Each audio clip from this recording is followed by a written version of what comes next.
13 ივნისს ისრაელმა ირანზე საჰაერო თავდასხმა განახორციელა, რაც ირანის ისტორიაში 1980-იანი წლების მერე ყველაზე დიდი იერიშია, რომლის შედეგადაც ისრაელის ცნობებით განეიტრალებულია ირანის რევოლუციური გვარდიის მთავარსარდალი და გენერალური შტაბის უფროსი.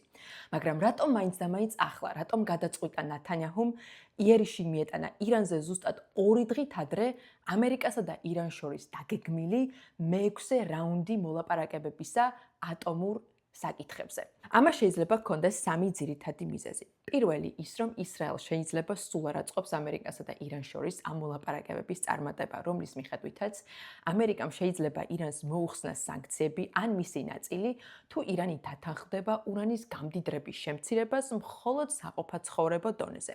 თუმცა ისრაელს უნდა, რომ საყოფაცხოვრებო დონეზეც კი არ ჰქონდეს ირანს ატომური ენერგია. მეორე არის პრო-ირანული ძალების დასუსტება შუა აღმოსავლეთში. ისრაელმა ჰამასის წინააღმდეგ ომის შედეგად მოახერხა ჰამასის ლიდერებისა და ჰეზბოლას ლიდერების განეიტრალება, რომლის შემდეგაც ირანზე იერიში უფრო ეფექტურია, რადგან მას ნაკლები საშიშროება აქვს ირანის მხრიდან კოლექტიური ძალების თავდასხმისა. და მესამე, ნათანიაჰუს შიდა პოლიტიკური ინტერესები. ბოლო კვლევების მიხედვით ისრაელის მოსახლეობის 55% მიიჩნევს, რომ ნათანიაჰუს პოლიტიკური ნაბიჯები მთლიანად ემსახურება მის პოლიტიკურ კარიერას.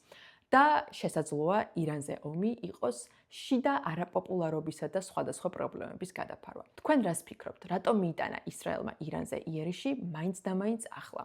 გამიზიარეთ კომენტარებში და თუ გაინტერესებთ ატომური მოლაპარაკებების დეტალები ამერიკასა და ისრაელს შორის, აუცილებლად გადმოდით ჩემს YouTube არხზე და ნახეთ ეს ვიდეო.